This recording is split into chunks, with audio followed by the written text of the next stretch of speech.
suis assez gourmande, j'adore manger du chocolat. J'essaye quand même de ne pas manger trop gras, à part le chocolat.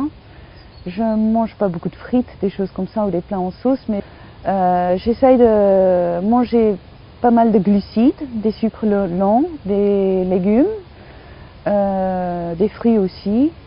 De manger un bon petit déjeuner. Je pense que le petit déjeuner est très important. Je préfère courir après le petit déjeuner ou courir le soir. Alors, je pense que ça dépend de chacun et que chacun doit trouver ce qui lui convient et qu'il ne faut pas trop changer ses habitudes alimentaires. Il ne faut surtout pas manger quelque chose de nouveau le jour d'un marathon. Il faut manger ce qu'on a l'habitude de manger.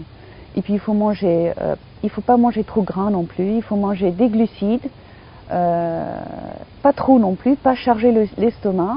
Alors pour moi c'est toujours la même chose, le matin je mange toujours une banane, parce que c'est un fruit qui est assez glucidique, qui contient beaucoup d'énergie. Je mange un produit laitier, yaourt, nature. Je mange un peu de pain complet.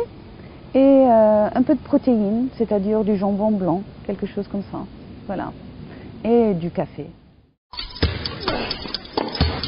Je pense que c'est important d'utiliser des boissons de l'effort, pas seulement de boire de l'eau, parce qu'on a besoin d'autre chose sur des courses plus longues.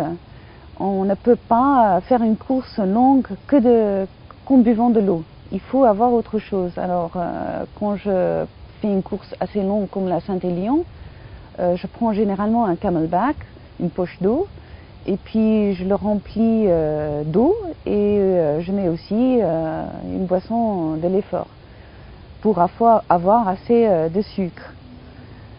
C'est vrai que si on mange des repas de pâtes avant la course, on peut tenir quelques heures, mais une course comme la Saint-Élion, il faut quand même tenir 8 heures. Et on ne peut pas faire 8 heures sur les 2-3 repas de pâtes qu'on a mangés les jours précédents.